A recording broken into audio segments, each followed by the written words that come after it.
Afternoon, people. Afternoon, people. We're back. It's the Armoury and it's the Daily Show. Let's do it.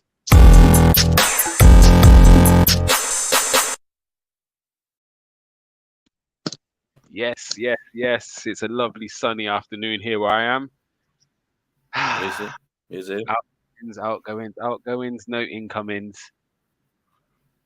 Travis, how you keeping? Long time no see. Long time. It's been a while, guys. Finally, Travis has come back to the show. Yeah, it's good to be back, man. Let's get into it. Let's talk all things Arsenal and let's put on a good show for the people.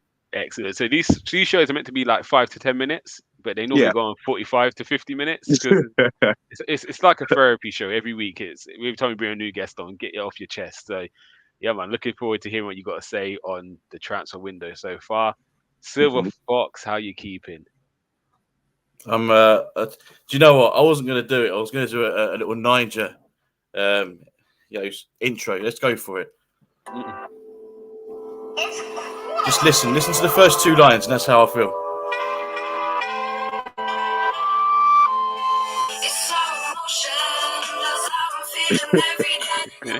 That's what I'm talking about. Transfer window. It's in motion. Anyway, big up to my sis from Another Miss, Abby Power, that tune. She's just dropped her EP today, so check it out. I'll put the link in somewhere. But yeah, that's exactly how I'm feeling. I hear you. I'm feeling. So it's been a very strange window. So let's get on to what's going on today, and then we will move on to emotions and feelings. So not too sure if you guys heard from last night. It kind of came out again that Roma still are after Granit Xhaka. Do you reckon that will happen this window, or is that a summer move? Do you reckon, or do you reckon it's just more talk? Travis, go for it. I think it's all just more talk because, like I said, unless it comes from a reputable source, I don't like believing all of like the chirpy, like whatever else, because they know Arsenal have got one of the largest fan bases, so they try and reel us in over and over again. I think there've been some diabolical decisions so far, but they wouldn't be dumb enough to weaken the midfield, which is already the weakest part of our team. I think there'll be anarchy in the streets of North London if they ever even attempted it. No one loves Xhaka, but to get rid of him now will be suicide. So it'll probably happen in the summer because I think he's kind of tested the patience of everyone at the club, and the manager's probably had enough after the last red card. I agree. Silver Fox, how about yourself? Do you think there's legs in this for now, or do you think this is just more of a summer move? I think it will be more of a summer. I think, I think Jose said that he's confident it's going to happen this month, but how we're so short, I just can't see it happening.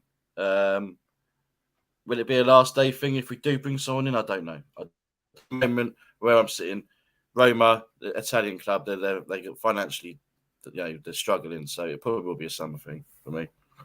Yeah. Well, let's play devil's advocate, if Roma did come in with, say, what they bid 15 mil in the summer, we tried to hold out for like 20.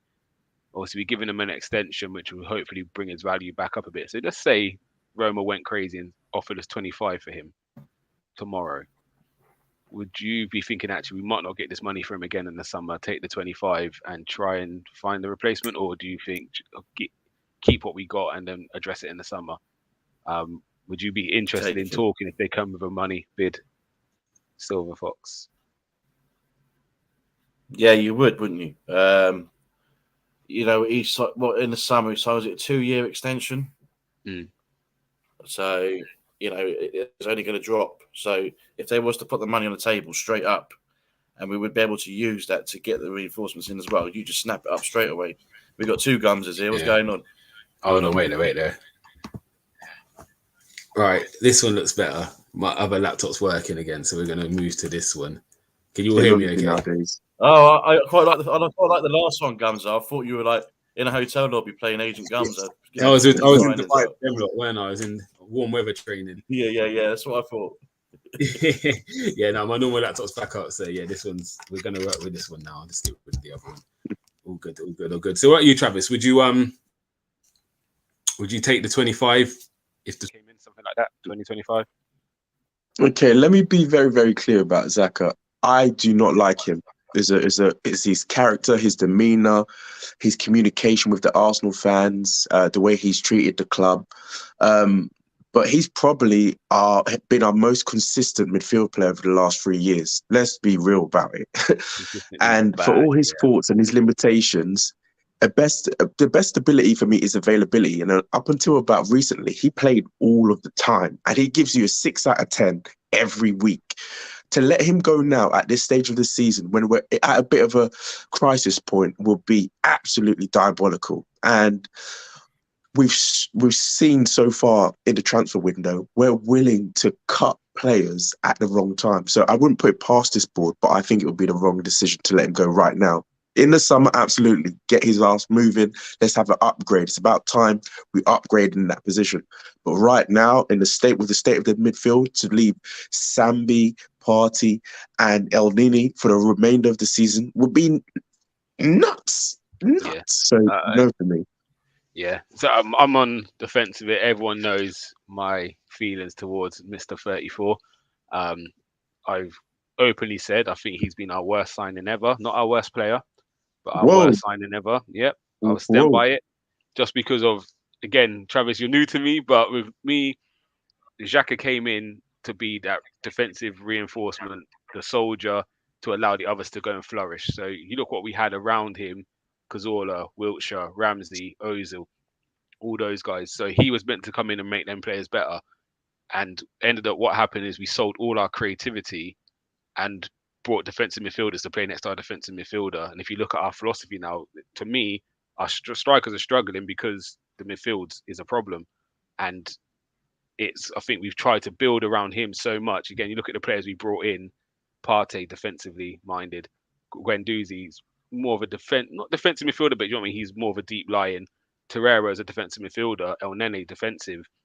So you look at the quality we got rid of in Wiltshire, Ramsey, Ozil, Cazorla. We let them players go because it didn't fit, because Xhaka was the mainstay in that midfield and he needed defensive strength around him, rather than actually he should have been, if Kante's in that role, we might be able to keep some of them attacking flary players in there. And I think we don't have the problems we have now scoring goals. So that's why I pin a lot of that, not pin on Xhaka, but I feel we took too long to identify he's not the right person, and it's kind of left us in this situation. So that's my feelings on him. However, I do agree with you. I feel this season, and probably most of last season, he was probably one of our most consistent, but equally I feel he hides. So he never looks like he's making mistakes because he's not one to take a risk, which then limits us. So again, I'm looking at Guendouzi as a young kid, dominating, trying to get on the ball, where Xhaka doesn't want it in areas because he's scared of a press. So yeah, he comes with real limitations. However, unless we get a replacement, he can't leave this window. Like him and Partey has been our best midfield partnership this season. So yeah, he has to stay unless we have something else lined up. So, but 25 mil, if there's players out there we can get, then I would take it if we had replacements. But if there's no one coming in, then yeah, there's no way you can let him go. Nah, do you know what? Sorry, get rid of him. Get rid of him. Look, he's been sent off twice already this season. It's only January, and he should have had another one against Leeds. He would have had 3 red cards this season already. It'll cost us. It'll cost us again. Yeah, he will. That's what I'm worried about. He will, but again, if he does move on, I think it is the right time for him to go, if it's now or in the summer. But again, it's just, you don't want to leave yourself so bare, because you can see already we've probably got like 16 players left. So yeah, another COVID crisis, and back to postponing games. We've got more people on this panel than we do in our squad. Yeah, that is the truth. That is the truth. Let's move on from Xhaka. I think no one would really be angry if and when he leaves. I think it's more just timing. Do you know what I mean? Not leaving ourselves short. Yeah. So yeah, see what happens with that one. Let's move on. Abba, it's come out. Juventus and Barcelona being linked with a player. Looks like a loan move thereafter to the end of the season. I can't see him going Juve if they're just about to sign Voyage. It doesn't make sense to me. Yeah, that one, yeah. But they're saying it depends on Morata. So it's something. If Morata was to then go Barcelona, then that would free up the money for Juve to take Abba. Obviously, Milan was linked with him earlier in the week, but I think they maybe don't have the money to pay the wages. Do you think Abba is gonna get a move? Because obviously Arteta doesn't want him. He hasn't travelled to Dubai with the squad. So that's pretty evident. He's not going to come back into the team now. He's had quite a while out of the team. So I think that trip to Dubai would have been really if we feel we're going to see Abba again or not. And the fact he hasn't gone, that shows me he hasn't got a future under Arteta. So do you think he'll get his move this window, or do you feel he'll be just made to sit in the 23s like Ozil had to and just kind of, just peter out? Do you feel he'll get the move, Travis? You know what? I'm going to flip the script a little bit. I'm not going to make this about Aubameyang. I'm going to make this about Arteta and the way he keeps ostracizing players and alienating them and marginalizing players that have had such successful careers. I think it's outrageous. He may call it ill discipline. He may call it his zero tolerance rules, whatever. But I think he's just plain wrong. I mean, the fact that he's not been invited to come and join us when we have no goal scoring threat over the last 4 weeks is ridiculous. And his management skills are just like dreadful. He reminds me of a middle manager, someone who's trying to force his will on people just because he's trying to attain some kind of power. I think he's made all of the wrong decisions. He's a world-class striker and he's coached him and he hasn't got the best out of him.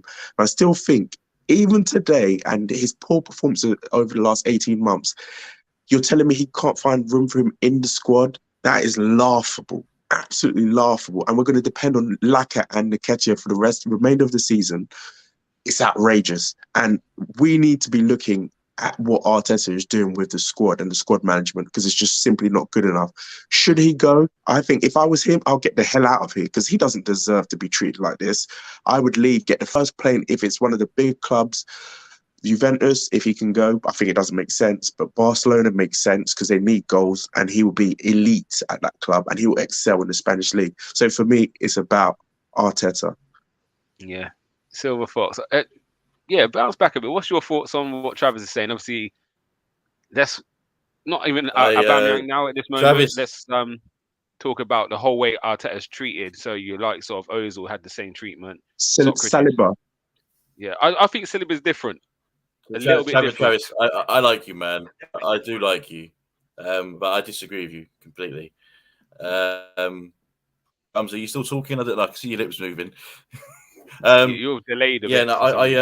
I do. Yeah, it's probably mine as well. I disagree. I think Arteta's handled it well. I think he hasn't helped himself. He's supposed to be the captain of the team, and then he's off doing silly things like that. Will he go? I don't know. I think Barcelona would suit him. I think the Liga would do him the world of good. I think he'd thrive in the Spanish league, even at this age, at this stage of his career. But I disagree with you, Travis. I think Arteta's handled these players quite well. The whole Ozil situation was more to do with politics, and I think the club was involved with that more than what Arteta was, to be honest. The Saliba situation, Saliba wanted to go back to France. So I don't know. I know you're not Arteta's biggest fan, and yeah, I think you're a little bit. I think you're a little bit harsh on him there on the whole Aubameyang situation. But it's your opinion, and then obviously you're entitled to it. This is just mine. I think he's handled it well. Oh, so I'm torn. I'll be honest. I feel he's got some correct, and he might have some wrong. For me, the Aubameyang thing, the punishment doesn't justify the crime. Doesn't justify the punishment. I'm not saying he's in the wrong for being late. If this is a constant thing, obviously it needs to be addressed. But equally, to kind of remove him from the squad altogether, isolate him, he trains by himself. That doesn't warrant for what he's done, if that makes sense. Like, he's late, miss a game, miss a couple of games. Bring him back in. Yes, you might want him out, but I feel this play is to get him out the club. I feel the play is. I think if he was on 100,000 a week, you wouldn't see this. But I feel it's the length of the contract he has left, the amount of money he's on. It's like we need to get. He hasn't produced for 18 months now. Even before the season, I was saying Lacazette should be starting ahead of him. He just doesn't suit the way we play. So I think this is definitely a play to say, actually, we need to get this guy out the club because he's eating a lot of money every week. He's not really doing much on the pitch, which is not a fault of his. I don't think we set up to play for Abba. So I feel the Abba one, he's maybe gone a bit too far with. The Guendouzi, you all know Guendouzi is my favourite. I love Guendouzi. I feel he was right with the Guendouzi thing. Guendouzi's attitude to me, yeah, it's, do you know what I mean? Not apologising. And even Louise has come out and said, like, I tried to speak to him. I can kind of get that one. The Ozil thing again, it's like, how many more chances are we going to give him? So I wasn't mad at those two, but this one I feel he's gone a bit too far. But actually, I'm not mad at it because I think for too long Arsenal were too nice and players have been getting away with murder, substandard performances. Like, we did need a change of culture, and this is part and parcel of it. So, yeah, it's harsh on Abba. I really think it is. Go on. Travis, you go first, and then Silverfox, you come back. Okay, I'm gonna have to break it down for you guys. I'm gonna have to break it down, and this is what I do, and this is why I need to be on this show. The greatest managers of all time have dealt with difficult players. Sir Alex Ferguson, Roy Keane, Eric Cantona, temperamental players with a bad attitude, charging into the fans, swearing at referees, swearing at the manager. You have to deal with difficult players if they've got talent. You have to. That's what you're paid to do. It's not just a tactical game, it's man management. Arsene Wenger dealing with Vieira. Vieira got sent off God knows how many times. He was effing and blinding everyone on the touchline. But you have to deal with them because you overlook their things for talent. This is just the way the world works. This is why Ancelotti keeps getting jobs over and over again, because he can manage talents and anger, like Sergio Ramos. Difficult character. He's talking about senior leadership, but you have to deal with these players. That is your role. He is Pep light. So what he's learned from Pep Guardiola is Pep deals with absolutes. So he says my way or the highway. But the difference between Pep and Arsenal is Pep has 25 world-class players. So if 4 or 5 of them have an attitude, he can dismiss Samuel Eto'o. He can get rid of Armoury. He can get rid of Ronaldinho because he's got Messi and he's got Pedro and he's got all this abundance of talent.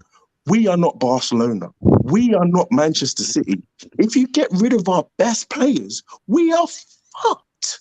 Just on the flip side of that, I totally hear what you're saying, and I hear what you're saying about managing the best players, but equally, Abba hasn't been good for 18 months. So why am I putting up? I'm talking about if this is having a negative Guendouzi. effect.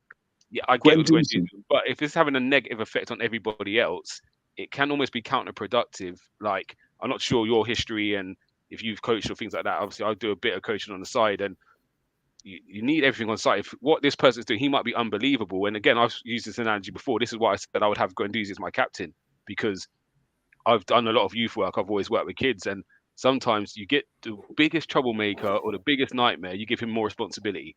And all of a sudden you see it starts to turn around and everyone will kind of follow him. Whereas if he's going against the grain, others will follow him. So I always said I would make Guendouzi my captain if I was Arsenal manager. He's got something about him I like. He's a talented boy. And I think if you have him on side, he's more positive than negative. However, if he's starting to become a nightmare in the dressing room, and I'm not saying Abba is, but if he's late all the time, what's that telling Xhaka, Smith Rowe, Martinelli, them young boys who are coming in looking up to those kind of guys? So I'm not saying it's correct. However, I think the element of Abba not performing well, he's almost helped Arteta out. Do you know what I mean? Because if he's doing all the right things and he's not scoring, Arteta's thinking, I've got this 250,000 problem a week. What do I deal with it? The one time he messes up is actually, I can get rid of that now. It's the same with Ozil. We've had these issues with Ozil for 3 years before Arteta got there. Do you know what I mean? Wenger had issues with Ozil. There was all the talk of playing away games and Ozil not playing because Emery had struggled with Ozil. Emery dropped him straight away and then had to bring him back because everyone else struggled. Whereas Arteta said, you know what, I'm not buying into it. Like, he's gone and we've moved on from him. Do you know what I mean? So I do hear what you're saying though. You do have to manage some of these players, but if they're not producing, why am I wasting time trying to manage it when actually your output at the moment has been terrible? Like, and that's not just Aubameyang's fault, 'cause I don't think you play for Abba. But why am I managing all these issues if you're not giving me nothing on the flip side? If you're giving me 30 goals a season, then yeah, we have to work around that. But you're not doing that. So tell me your logic around Pepe. Pepe, what has Pepe done to merit his treatment? Give me your logic on that one. Just not done enough, in my opinion. I just like. He, in moments, yes, he has that ability where he could do something, but over the course of 90, I just don't see enough from him, and I don't think we're in a position where we can allow passengers. And it's not his fault again, but I just, as it's collective, I watched the Liverpool game the other day, and when I look at the amount of work Saka, Smith Rowe, Martinelli have to do defensively compared to Jota and them guys, it's night and day. And I think it's our midfield's the issue. Like if you watch Liverpool's front three, they don't have to come back there and defend as much because Henderson will go out there and double up and help out Trent, or Fabinho was slotting like a centre back, and Van Dijk can go out to the left back position. Whereas we aren't asking our forward three to get back there and defend. So I feel with Pepe, another team, I think he'd be unbelievable, but I just don't feel at Arsenal it's I working. hope you've been watching AFCON. I hope you've been watching him in AFCON.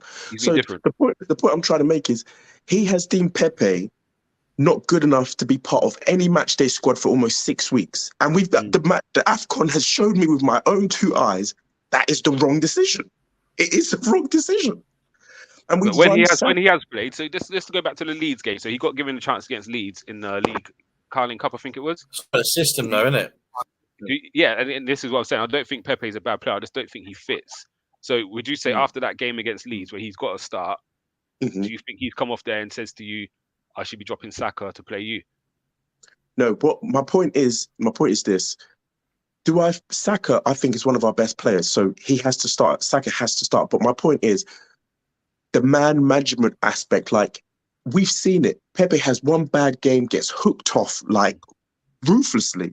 Yeah. And then he's got his favourites like Xhaka and all these others who get game time after game time after game time after game time. And that's down to management. That's my big issue with him. I'm not saying Pepe shouldn't start, but the fact that Saka's getting injured is because he's been running to the ground. He needs support when Pepe should be coming on that 60 minutes to try and mix things up. He's just marginalised players. He does it over and over again. And I think that's what makes me really dislike him. You can't treat players that way. And it's just not good enough. Yeah, no, I hear you. Silver Fox, you got any pushback on it? Yeah, I saw you nodding your head, Silver Fox. No, people forgetting that Arteta's still only 39. This is his first job as a manager. And he needs to, he wants to come across of, I'm not the guy to mess with. Maybe he's doing it in the wrong way, perhaps. But he's still learning.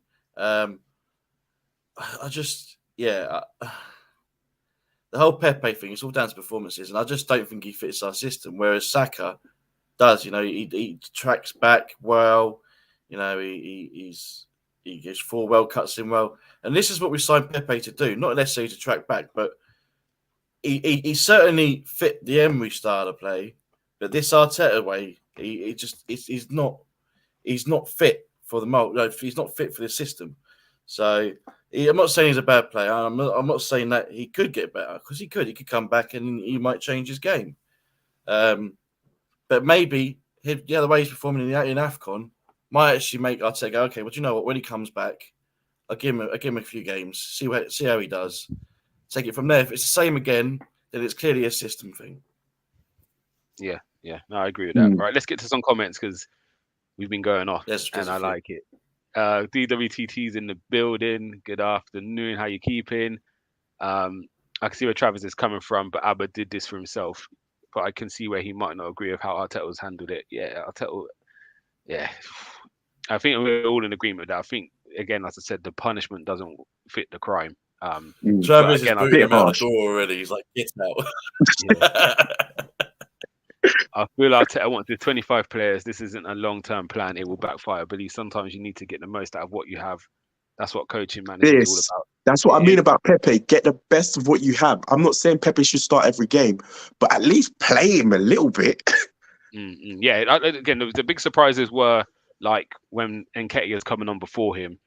And again, I did say sometimes we don't see what's happening. And I always said when our nets go to the game, I'm going to be on Pepe watch to see.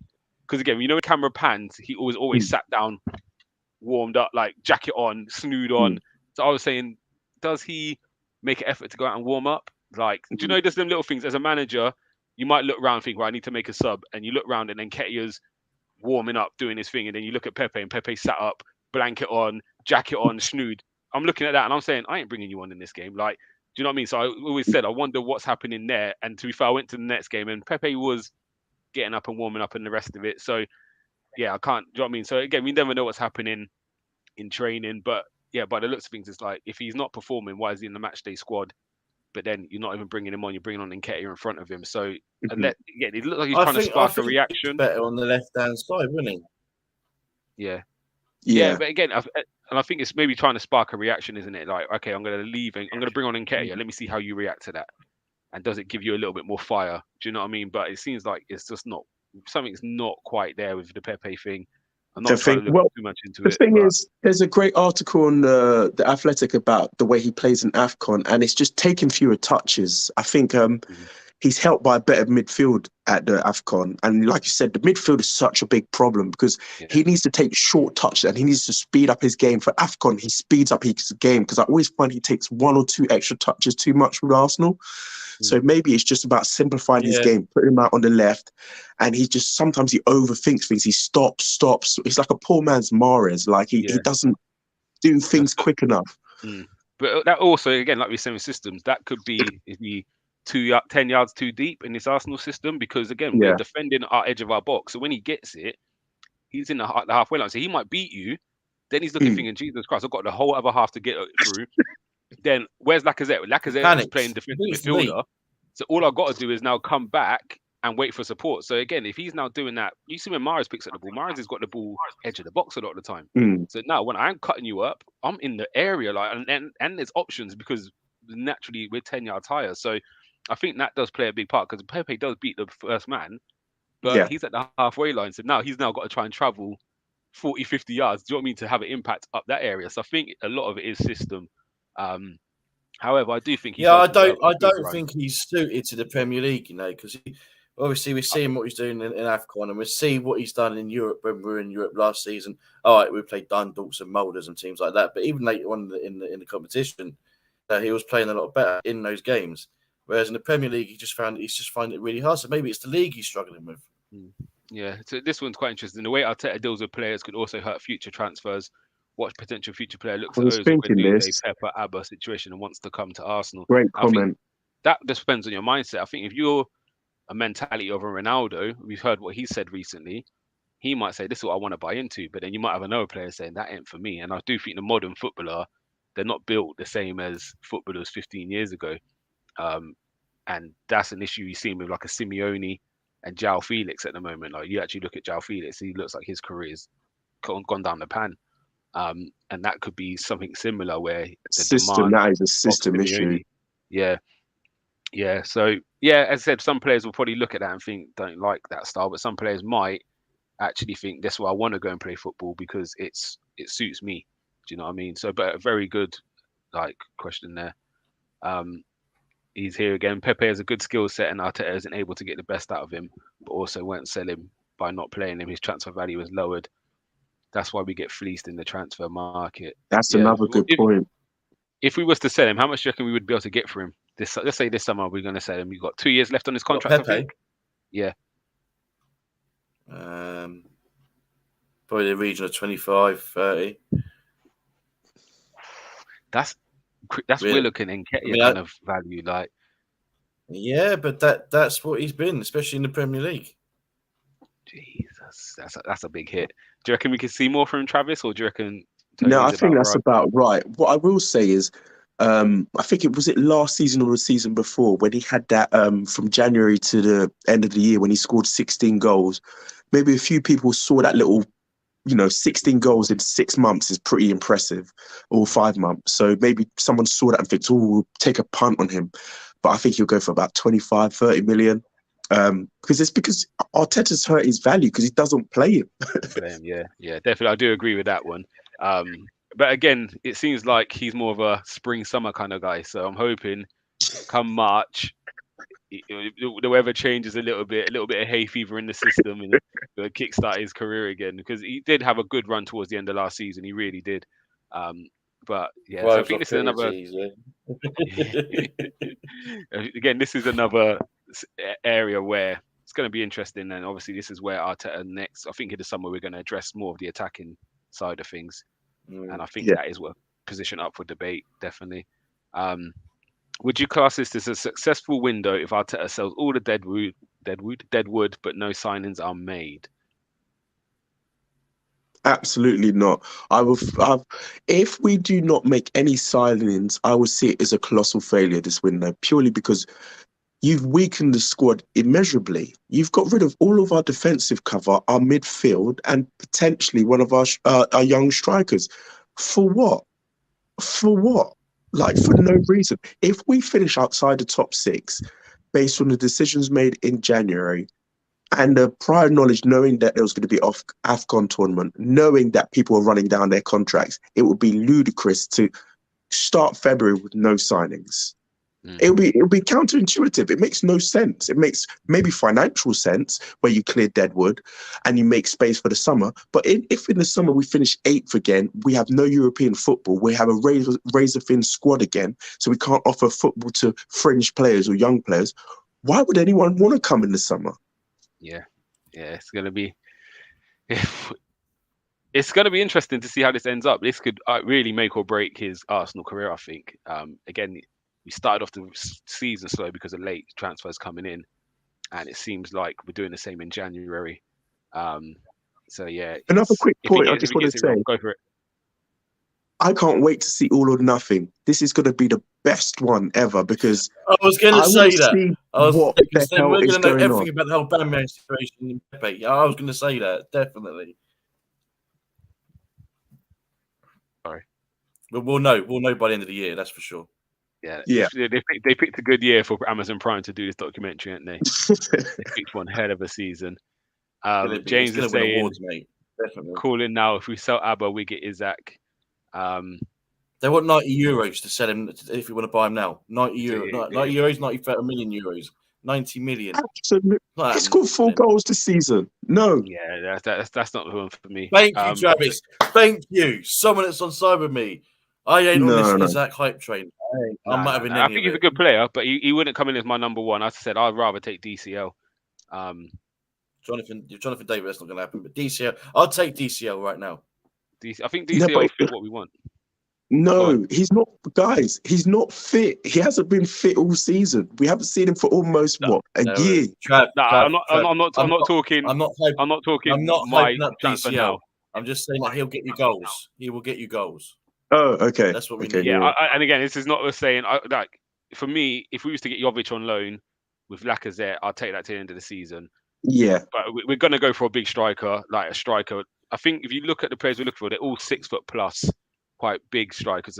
Isaac's a bit like he's skinny, he's quite lean, but it looks like we're going for that mold. And I watch us play. Tierney gets down the left. There's nothing to hit. Like there's nothing in the box. So I want something a bit different. Like that's why I would say I'll take DCL because he does give you something different. Like I'm not saying he's the best out of those players, but I just think for what we got, he might be an interesting dynamic because we have no plan B sometimes. Do you know what I mean? Do you know who would be a great son? I don't know where he's at. That's what we miss. That's what I said. Tony, get out, Bluetooth. I was just about to say we need a Giroud. Yeah. And again, I think even Giroud, he was quality, but that's a faster version of Giroud is what we was needing, wasn't it? Like at that time as well. And yeah, we need with Giroud. I think we needed a better finisher. His finishing was atrocious, I think. And it became very frustrating that he was missing some really big chances. But his all-around play was probably the best, apart from Bergkamp and the obvious greats. The second tier down after the greats, his link-up play was just second to none. Yeah, and even though he was slow, he always tried to get into the box. He busted a gut. But with Lacazette, he's never in the box, bro. He plays like a defensive midfield player at times. And when everybody gets forward, Tierney's crossing in some wicked balls. And he's looking up like... all they're doing is this. Yeah. and that's why I said I would take a DCL. Just because... Let me just hang... Again, when you're crossing sometimes, it's not have to be a good cross. But if you've got someone who's going to make a half-decent ball into a good ball, you stand half a chance. You know what I mean? And even when you're getting down there, it's... You know what I mean? You feel confident Tierney's getting that left. And even as a defender... Now I'm worried about Calvert-Lewin. Now what space does that give Smith Rowe or Martinelli or Saka? Do you know what I mean? Because now we're so worried about Calvert-Lewin. It's now these guys on the edge can now pick up spaces and the reverse ball's on. So I think that's for me why I like the thought of a DCL coming in over Isaac. I think Isaac is probably a better footballer, but at this moment I've got 3 great guys behind. I've got Smith Rowe, Saka, Odegaard, Martinelli who could all ball out. So actually, no, but let me get some physicality up there. with Isaac, he's Isaac, whatever his name is, he's like a Balogun or a Nketiah. He's like got no presence. He plays in the front too. Like he doesn't play in the box, and we need someone in the box. That's the whole. We need someone in the box and to link up play. I think we're all on the same bandwagon here. James is going to be in the comments, and who else is it? Brezzy. Brezzy's a big Isaac fan, so yeah, I'm sure he's going to be in the comments doing a madness. I said this before, and I'll say it again. I cannot see Arsenal making. He boards the hype train. Yeah, he loves it. So Cannon doesn't see any signings coming in. I think Lacazette and El Neni gave us a false sense of security before we sold Giroud. Do you remember Lacazette's first goal for Arsenal? Oh, it's a good goal, man. The header, wasn't it? Beautiful little ball from El Neni. Knocks it in.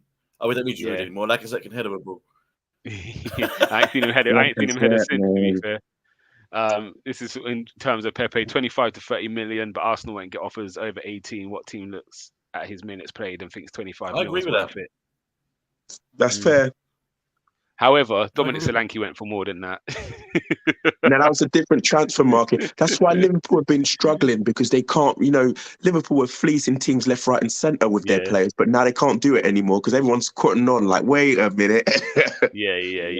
What are you doing here? He said Isaac has 8 goals.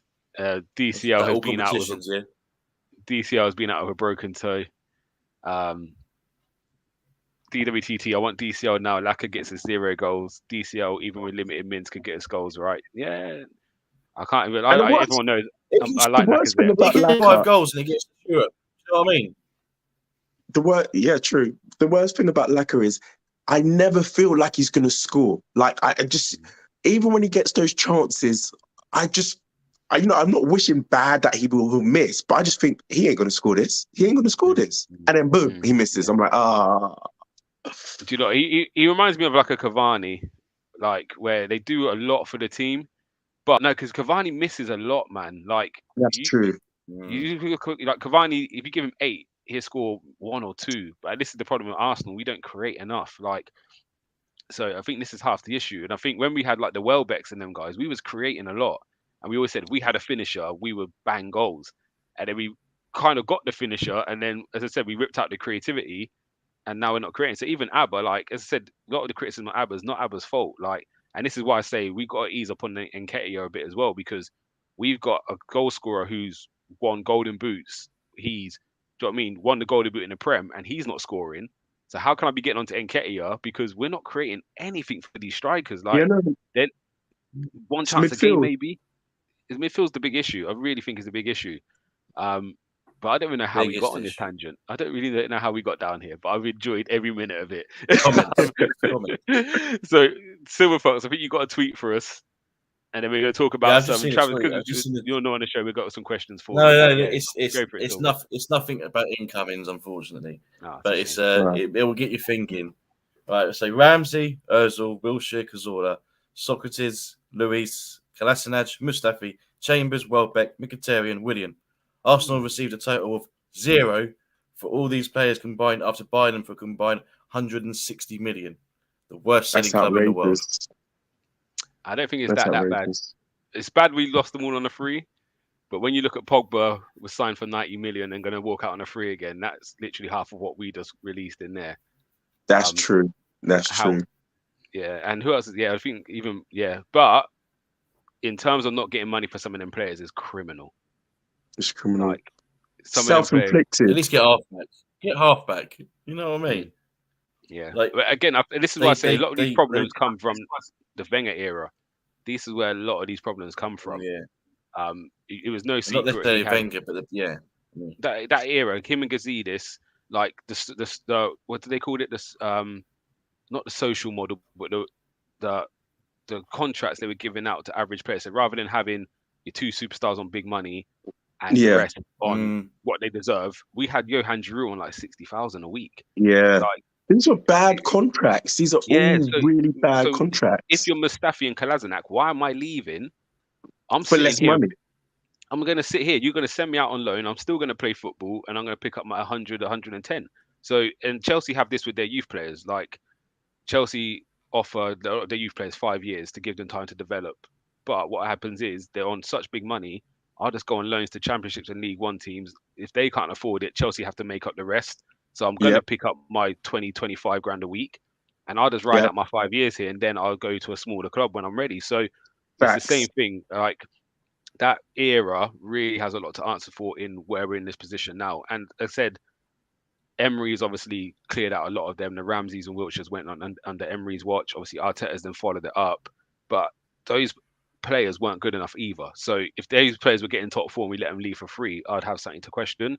But these players continuously got a sixth, fifth, sixth, do you know what I mean? Dropped us down to eighth. So it is what it is. But yeah, it's as a business model, that's poor. Fake report. Yeah, that's all you. Travis, what's your thoughts on it? What's that again? Sorry. What's your thoughts on what the tweet Silver Fox has read out to us?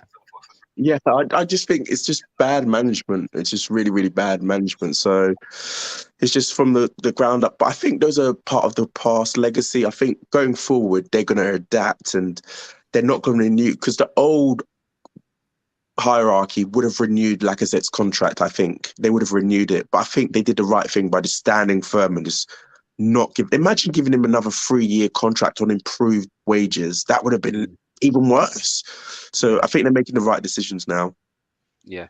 And again, I think they're acting quicker. When you have, like, again, you look at the Willian situation. Okay, it was probably a bad signing. And at the time I was like, it kind of makes sense. He doesn't cost us anything. He knows the Prem. He won Player of the Year for Chelsea the year before. Like, it kind of makes sense. Yeah, it kind of makes sense. It didn't work. That same season, you're out the door. And I think it's acting quicker. Before, again, we've seen it with Mustafi. After year one, we could see Mustafi weren't good enough. But we end up keeping him and trying again and trying again. This regime look a bit more ruthless.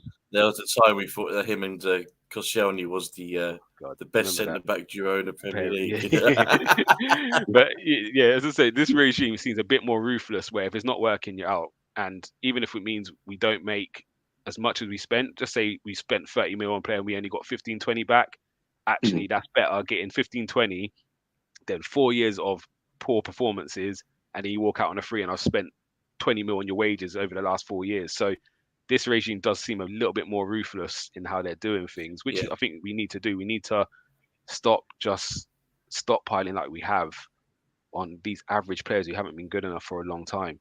We're clearly not doing that now.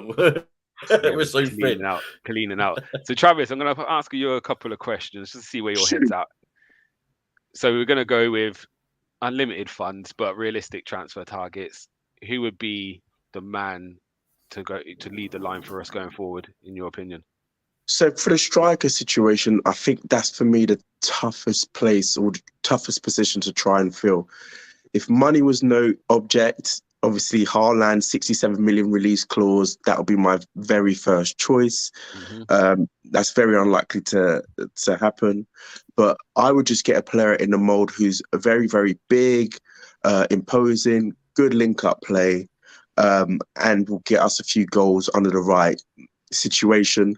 So I probably may go Tony from Brentford. I wouldn't mind someone like him, physical presence. Other than that, but I think my biggest issue for me has to be their midfield, and that's where I really, really try to strengthen. So Bissouma is still top of my list, Kessie second, and Louise from Aston Villa actually isn't a bad shout. Or the Leicester one, what's his name? Tielemans.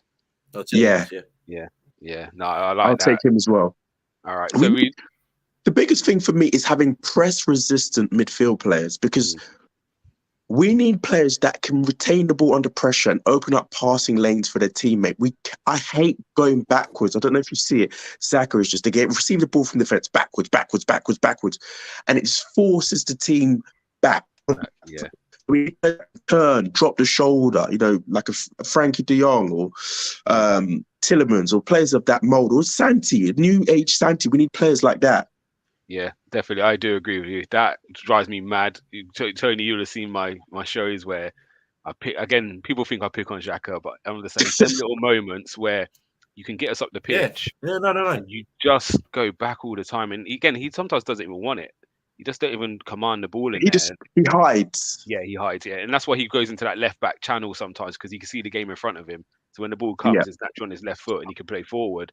But yeah, we do need someone who's, because Ozil was the key. And that's why I said Ozil's failure wasn't actually on Ozil. It was because we couldn't find him in pockets. who's so easy to play against. So he has to keep coming deeper and deeper and deeper. And if we get that midfield right, we might see Lacazette not have to drop his deep no more, because I don't have to be the one to come and transition the ball. I've got Tillemans in there who do it, or Ruben Neves will come and transition it. So I can stay up here and work these lanes. So yeah, I think it all stems from there. Also, another question for you. So obviously you identify centre midfield and striker. If you can strengthen 2 other positions in the summer, where would that be? I think we need more goals on the wing, and I think we need some serious competition for Martinelli, Smith Rowe, and Xhaka. Don't get me wrong, I feel like they're exceptional, but they're very streaky players. Because they're young. Because I remember Mo Salah at 22 isn't the Mo Salah that we have now. And then I think in 3 or 4 years, Saka's going to be scoring 15, 20 goals a season. I truly believe that he's that talented. Same with Smith Rowe.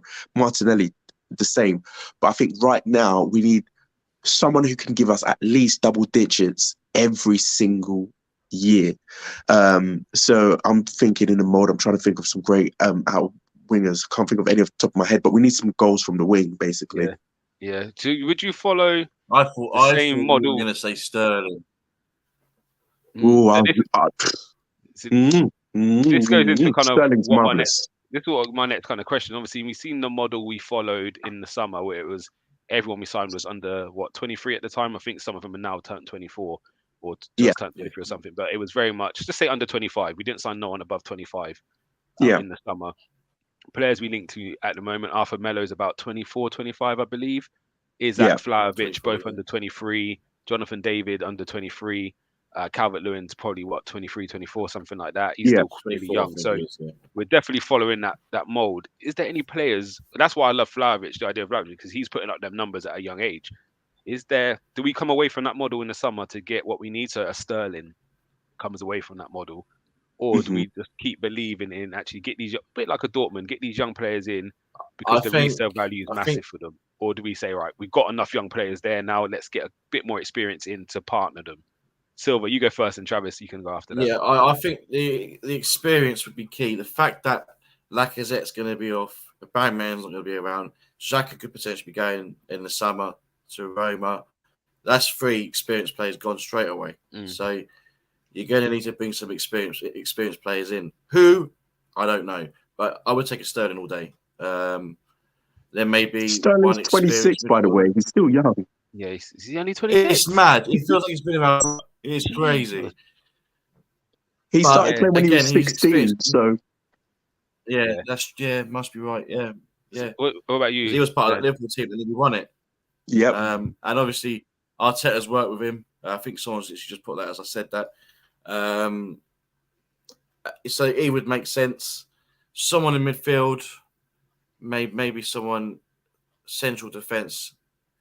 And then what I would then do is bring in a Jonathan David in the summer. Yeah. Bring in maybe Bruno Guimaraes might not even go to Newcastle. You know what Lyon's like. They play hardball.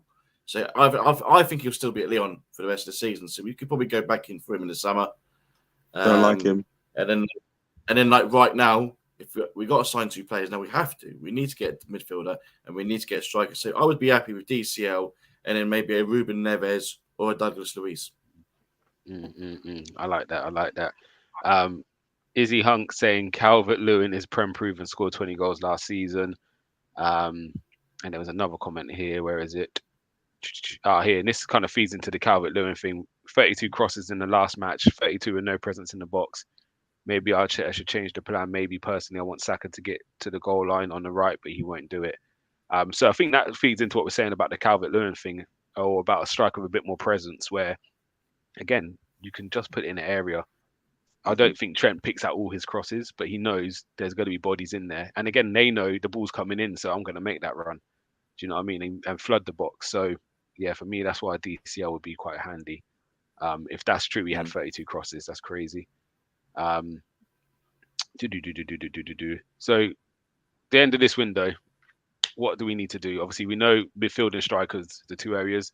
If we're not going to pay the money, what do you reckon we can get in midfield? Is it Wijnaldum or Arthur Melo? All day long. Yeah, Travis, what do you think? He does Wijnaldum?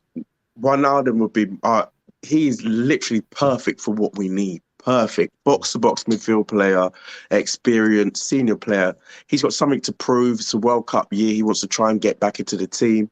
He wants to get the demons of PSG out of him. I think he'll be hungry to come back to the Premier League again and prove himself. Maybe try and get in the Champions League and a move. I could see it working, but I hope that whoever we get, we follow the same model, because I disagree somewhat. Apart from Sterling, I do not want to get any player over 27 years old, purely because the young players always have that hunger that no one else has. That Martinelli and the Sakas and the Smith Rowes, they've got something to prove. They want to be internationals. They want to earn that big contract. They want the sponsorship deals. They want to prove they're the best of the best. They want to stay in the team. And older players just don't have that hunger. You saw Willian, like they just want to get paid. Once they've made it and you become a multi-millionaire, they're just chilling. They're like, I'm cool. If I'm not playing, big contract, cool. They just want that last big contract. I'm getting 250,000 a week. If I don't play, I'm blessed. I don't care. Yeah. No, definitely. And watching you're saying about the youth, watch Jed Spence against Arsenal and just his pace. What a player! Yeah, it's like that's what we need as the backup right back. So I get the Chambers thing and the Cedric thing, but that is what we need. Someone who's gonna watch like Lamptey, someone who's just gonna make an impact. It costs 15 million tops as well. Oh yeah, he's got to get that done. Listen, we have to say it. He bullied Martinelli. He bullied Tierney. I haven't seen anyone do that to Martinelli. And Tavares, all three of them. Yeah, and even on the weekend, he got another assist, and it was just tore up the whole right side. Went past everybody, cut it back, and I'm just like, and he's strong as well. Yeah, we tried to double him in the second half. We tried to double him, and he was so strong. He was holding them off. Yeah, and that experience in the the championship. The only way we'll get to expense is if we go in early in the summer. Throw 15 million, come to us. This is where I need us to be more. He'll go somewhere else. This is where Arsenal need to be aggressive. That needs to be signed next week 100%. after the window shut from January. Ready for summer. Sign him now for the summer. Yeah, a bit like Liverpool did with Konate, where we got that wrapped up in February. Like that's signed and done. He's 100%. Coming in on the 1st of June. Like that's done. So something like that. Get through the window. What we know we got to get in for this window, and after that, we don't stop. Go and get him sorted. It's just sometimes I always say, like, don't worry about the position. If you see a player that's an upgrade or who can be a good addition to the squad, regardless of how many players that you have in the same position, go buy them. Because remember, we didn't go for Kante because we felt we had, what's his name? The French guy. Coquelin. Yeah, we brought Xhaka that same year, yeah. You just go for the best player available. I hate this mentality, but we've already got this player. No. If you've got a right back who's better than the current right, I'm not saying he's better than Tommy, but who's better than Cedric, go get him now. Why wait? Yeah. And do you know what it also does as well? If you've got a player who has anything about them in your squad, if I'm playing right back and I see Cedric, for instance, we got Tommy, I see he's first choice, right? I know I'm back up. Also, if Jed Spence walks through the door, I'm now saying, I'm third choice. Yeah, facts. Agent, listen, get me out of here now because I know I'm not playing this year. So if I've got anything about me, I'm on my agent saying, look, I was happy to stay, but now these men have forced me out because I'm third choice now. And again, we're probably seeing that with Chambers this year. He was probably comfortable thinking I'm second choice right back. He's now dropped down to third choice. Let's get me out of here now. Like, do you know what I mean? So sometimes, bring players in early. It forces the hand. Go on. The funny thing is, you can still see Jed Spence and Tommy Yasu playing in the same team. Probably one will play right wing. The thing is, Tommy Yasu's got a bit of a checkered record with injuries. I don't know if you've looked at it, but he's had a few injuries. Right. Yeah, don't really know his time before this, to be fair. But again, he's another one. He comes in, he goes in with that no fear, doesn't he? Yeah. Yeah, bless him. But right. Kind of like Tierney. As I said, it was a 10-minute stream which went almost to an hour. So I know we probably all got to get back to work. So because it's your first time on Champions. And this wasn't even about any incomings. It was all about outgoings today. There is no incomings. That's why.